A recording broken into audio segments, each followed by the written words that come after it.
You mentioned China applies more pressure to Taiwan economically and psychologically, etc. What are those pressures look like exactly? Like sanctions or preventing like ships from coming and going from Taiwan? Yeah, um, it's partly economic sanctions, although Taiwan and China are very entangled economically. My book, The Tiger Leading the Dragon, is all about the where their economic relationship came from and how the Taiwanese economic presence in China, in mainland China, has shaped PRC business, culture, religion, law, all kinds of things. So they're very entangled with one another. But that does give Beijing some leverage to use to try and influence Taiwan's leaders. For example, um, at one time, there were millions, literally millions of PRC tourists visiting Taiwan every year. This was in around 2010. There were no PRC tourists in Taiwan prior to 2008, but by 2011, 2012, they were coming in the millions. Taiwan only has 23 million people, so, a million visitors is a lot of people. That's a mass migration almost. Yes, yes, it is. And it was very, very apparent to everybody in Taiwan that, they welcomed Chinese PRC mainland tourists, but it was also a lot. It was a lot of traffic and a lot of people in the museum. So when Taiwanese elected a new president in 2016 that the PRC did not prefer, they said, okay, we're cutting off these tour groups. And there was a certain amount of, economic dislocation in Taiwan because people had been catering to PRC tour groups and now they lost that business.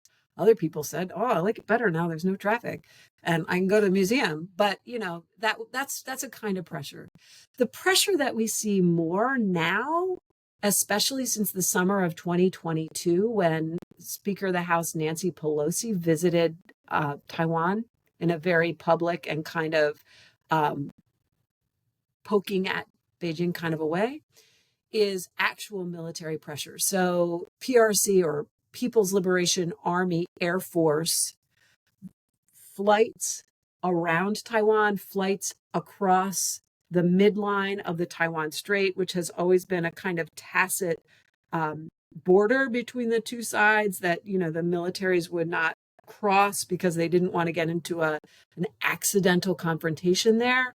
Now the PRC flies into Taiwan's side of the midline very frequently. There are constant sort of circumnavigations, both by PLA Navy and by PLA Air Force, of Taiwan's air and sea space. And all of that is designed to intimidate Taiwan and to show that Taiwan's defenses are inadequate to the size of an attack that Beijing could mount.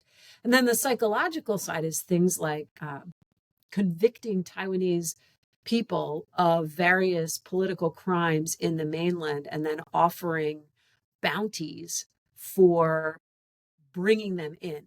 So if you are someone who has been advocating Taiwan independence, that is the permanent separation of Taiwan from any Chinese entity, so like ending the possibility of getting together. If you advocate for that, you might be declared a criminal in the mainland, and there might be money on your head.